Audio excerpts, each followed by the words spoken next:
झारखंड के पूर्व सीएम के सलाहकार को राहत नहीं। रांची सिविल कोर्ट ने जमानत याचिका खारिज की। अपर लोक अभियोजक ने कहा, सुनील तिवारी पर लगे आरोप गंभीर, ये यहाँ सुनवाई योग्य नहीं। झारखंड के पूर्व सीएम बाबूलाल मरांडी के सलाहकार सुनील तिवारी को सिविल कोर्ट से राहत नहीं मिली है। रांची सिविल कोर्ट के न्यायायुक्त विशाल श्रीवास्तव की कोर्ट ने इनके अग्रिम जमानत याचिका खारिज कर दिया। इनकी अग्रिम जमानत याचिका पर रांची सिविल कोर्ट में सुनवाई हुई।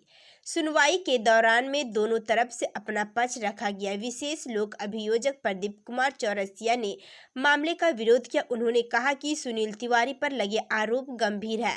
मामले में SC/ST एक्ट लागू हुआ है, इसलिए यहाँ यह सुनवाई योग्य नहीं है। वहीं सुनील तिवारी के वकील ने कहा कि उनके ऊपर लगाए गए सभी आरोप बेबुनियाद और निराधार है।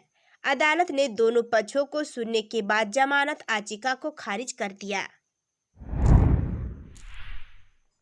झारखंड के हेल्थ मिनिस्टर का केंद्र सरकार पर बड़ा आरोप बना। गुप्ता ने कहा, आई बैक में सही वितरण व्यवस्था नहीं होने के कारण कॉर्निया रहने के बाद भी जरूरतमंद हो रहे हैं परेशान, लिखेंगे चिट्ठी। झारखंड के स्वास्थ्य मंत्री बन्ना गुप्ता ने केंद्र की मोदी सरकार पर बड़ा आरोप लगाया। उन्होंने कहा कि देश भर में कॉर्निया डिस्ट्रीब्यूशन की व्यवस्था सही नहीं है। इसके कारण कॉर्निया बैक में पड़ा रहता है, लेकिन जरूरतमंदों को समय पर नहीं मिल पाता है। उन्होंने कहा कि देश भर में कुल 109 आई बैक है। इन सभी के बीच समन्वय का अभाव है। इसके लिए वह केंद्र सरकार को पत्र लिखेंगे। मंत्री ने मंगलवार को कश्यप मेमोरियल आई हॉस्पिटल के सभागार में आई डोनेशन अवेयरनेस क्लब के 36वें राष्ट्रीय नेत्रदान पखवाड़ा कार्यक्रम के दौरान ये बातें कही। मुख्य अतिथि राज्यपाल रमेश बैस थे। उन्होंने कहा कि 18 साल पहले ही अपना नेत्रदान कर चुके हैं। देश भर में 1.25 करोड़ दृष्टिहीन है। इनमें 30 लाख लोग नेत्रदान की प्रक्रिया से देख सकते। उन्होंने कहा कि नेत्रदान से मिलने वाली सभी कॉर्निया का सही इस्तेमाल हो, इसके लिए डिस्ट्रीब्यूशन सिस्टम को सुदृढ़ करने की जरूरत है। मानव तस्करी के शिकार झारखंड की 2 युवतियां व 8 बच्चे। दिल्ली से कराए गए मुक्त एक बेटी का मां ने कर दिया था सौदा। झारखंड के मुख्यमंत्री हेमंत सोरेन के निर्देश पर लगातार मानव तस्करी के शिकार बालक बालिकाओं को मुक्त कराकर उन्हें पुनर्वास किया जा रहा है। इसी कड़ी में मानव तस्करी की शिकार झारखंड की 2 युवतियां एवं 8 बच्चे को दिल्ली में मुक्त कराया गया था। उन्हें पुनर्वास के लिए झारखंड लाया जा रहा है। उन्हें एकीकृत पुनर्वास संसाधन केंद्र नई दिल्ली झारखंड भवन एवं बाल कल्याण संघ के सहयोग से मुक्त कराया गया है। गौरतलब है कि स्थानीय आयुक्त मस्तराम मीना के निर्देश अनुसार एकीकृत पुनर्वास संसाधन केंद्र नई दिल्ली के द्वारा लगातार दिल्ली के विभिन्न बाल गिरोहों का भ्रमण कर मानव तस्करी के शिकार भले भटकते या किसी के बहकावे में फंसकर असुरक्षित पलायन कर चुके बच्चे युवतियों को वापस भेजने के लिए कार्रवाई की जाए। इसे लेकर दिल्ली पुलिस, बाल कल्याण समिति नई दिल्ली एवं सीमावर्ती राज्यों की बाल कल्याण समिति से लगातार समन्वय स्थापित कर मानव तस्करी के शिकार लोगों की पहचान कर मुक्त कराया जा रहा है। उनके बाद मुक्त लोगों को सुरक्षित उनके गृह जिला भेजने का कार्य किया जा रहा है, जहां उनका पुनर्वास किया जा रहा है। जेल में बंद रहकर कैसे ताबड़तोड़ क्राइम कर रहा है गैंगस्टर अमन शाह। RKTC कंपनी के कर्मचारियों पर हमले की ली है जिम्मेदारी। रांची के बिरसा मुंडा केंद्रीय कारा में बंद गैंगस्टर अमन शाह की गतिविधियां कम नहीं हो रही है। सुजीत सिन्हा से नाता तोड़ने के बाद अब अमन शाह की गतिविधियां 6 जिलों में बढ़ रही है।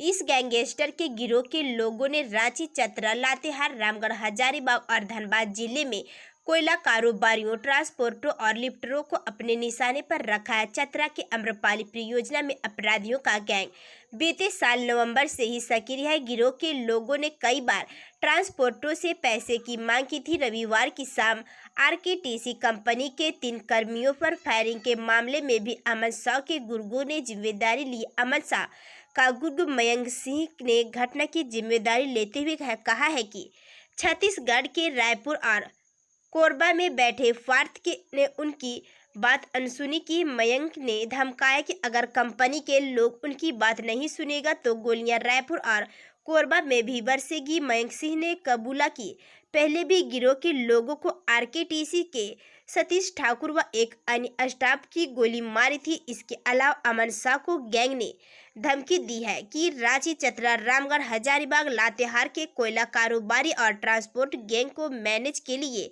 बिना कोई काम करे उसे मार डालेंगे।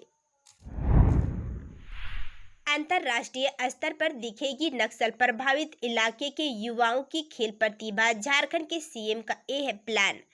खेल और खिलाड़ियों को बढ़ावा देने के प्रति सजिंदा। झारखंड के मुख्यमंत्री हेमंत सोरेन ने सहाय योजना से नक्सल प्रभावित क्षेत्र के युवाओं को जोड़ने को कहा। उन्होंने कहा कि अवसर मिलने पर ये युवा अपना हुनर राष्ट्रीय और अंतर्राष्ट्रीय फलक पर दिखाएंगे। निर्देश मिलने के बाद खेल विभाग नक्सल प्रभावित क्षेत्र के युवाओं के लिए विशेष खेल योजना सहाय पर कार्य कर रहा है। इसमें 19 वर्ष से कम उम्र के युवाओं को जोड़ा जाएगा और स्कॉलरशिप योजना के तहत खिलाड़ियों को हर महीने 3,000 से 6,000 रुपये की स्कॉलरशिप मिलेगी। सहाय योजना के तहत पंचायत स्तर से बच्चों को लेकर उन्हें प्रखंड एवं जिला स्तर तक खेलों के लिए तैयार किया जाएगा। उनके बाद वे अपनी प्रतिभा के अनुसार राष्ट्रीय और अंतर्राष्ट्रीय फलक पर अपना जलवा बिखारेंगे। खेल और पुलिस विभाग के समन्वय से योजना को संचालित किया जाएगा। योजना का उद्देश्य खेल के माध्यम से लोगों और पुलिस के बीच की दूरी को कम करना है, साथ ही नक्सल प्रभावित क्षेत्र की प्रतिभा को एक पहचान देकर सकारात्मक जीवन की ओर प्रेरित करना है। टोक्यो ओलंपिक में हॉकी खिलाड़ी सालिमा टेडे और निकी प्रधान तथा तीरंदाज दीपिका कुमारी ने अपना प्रतिभा की जो चमक बिखेरी है, उससे पूरा राज्य गौरवान्वित हुआ है। झारखंड में खेल प्रतिभा की कोई कमी नहीं है। जोनल और एरिया कमांडर रैंक के 4 नक्सली भी कर सकते हैं आत्मसमर्पण। सरायकेला, खरसावां, पश्चिमी सिंहभूम सहित रांची, खूंटी के सीमावर्ती इलाके में सक्रिय 10 लाख के इनामी जोनल कमांडर महाराज परमानिक ने सरेंडर कर दिया, लेकिन पुलिस ने चुप्पी साधी है।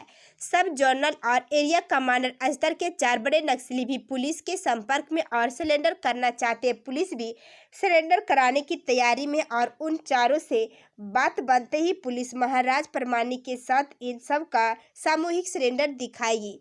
पुलिस सिर्फ इतना ही नहीं बता रही कि अभी बातचीत चल रही। आत्मसमर्पण करने वाले अब तक पुलिस के सामने नहीं आए हैं, इसलिए महाराज परमानिक की विविधता पुलिस के समक्ष आत्मसमर्पण कराने में देरी हो सकती है। राज्य में नक्सलियों के विरुद्ध झारखंड पुलिस का अभियान लगातार जारी है। पिछले 2 महीने में झारखंड पुलिस ने जिस तरह से नक्सलियों के विरुद्ध अभियान चलाकर दाबिश बनाई है, उससे नक्सली कमजोर पड़ेंगे। झारखंड में 231 करोड़ से बनाए 25 पुल पर पहुंचने का रास्ता ही नहीं बनाया। कहीं काम छोड़कर भागा ठेकेदार तो कहीं निर्माण ही गलत। झारखंड में 231 करोड़ से 25 पुल बना तो गए, लेकिन पहुंचने का रास्ता ही नहीं बना। इससे ये सभी पुल 5 से 10 सालों से बेकार पड़े हुए। कहीं ठेकेदार काम छोड़कर भागा तो कहीं गलत जगह पर ही पुल बना दिया गया है। पुल निर्माण, पथ निर्माण, ग्रामीण कार्य विभाग, पथ प्रमंडल, स्पेशल डिवीजन व प्रधानमंत्री सड़क निर्माण योजना के तहत हुआ है। भास्कर ने पड़ताल की है कि वह पता चला कि जिम्मेदारों ने इस पर ध्यान ही नहीं दिया और ठेकेदार को पूरा भुगतान कर दिया गया।